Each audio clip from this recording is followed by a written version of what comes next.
Anirudh Ravichander music కి ఎంత craze ఉందో ఆయన పెళ్లి టాపిక్ కూడా అంతే క్రేజ్ ఉంది జనాల్లో. అందుకే ఆ స్టార్ మ్యూజిక్ డైరెక్టర్ పై రిపీటెడ్ గా పెళ్లి వార్తలు వస్తుంటాయి, అవి వైరల్ అవుతుంటాయి. ఆయన కూడా ఈ న్యూస్ లను పెచ్చ లైట్ తీసుకుంటారు. ఒక్కోసారి క్లారిటీగా ట్వీట్ చేసి ఆ న్యూస్ ని గప్చుప్ అయ్యేలా కూడా చేస్తుంటాడు.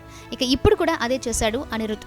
ఇక అసలు మ్యాటర్లోకి వెళితే సన్ రైజర్స్ హైదరాబాద్ జట్టు యజమాని Kavya Maran young music director Anirudh Ravichander గత 2 ఏళ్లుగా ప్రేమలో ఉన్నారని, ఈ ఇద్దరు త్వరలో పెళ్లి పీట లెక్కబోతున్నారని రీసెంట్ గా ఓ న్యూస్ వైరల్ అయింది.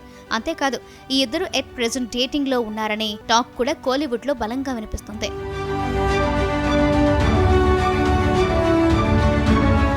లక్కీ బాయ్ చక్కని చుక్కను పడేశాడు అనే కామెంట్ కూడా వైరల్ అయింది. అయితే తాజాగా ఈ టాక్ పై అనిరుద్ రియాక్ట్ అయ్యాడు. ఒక్క పోస్ట్ తో కావ్య మారన్ తో లవ్ డేటింగ్ల విషయంపై క్లారిటీ ఇచ్చి పడేశాడు. ఆహా, ప్రశాంతంగా ఉండండి, దయచేసి పుకార్లు వ్యాప్తి చేయకండి అని ట్వీట్లో రాసుకొచ్చాడు అనిరుద్.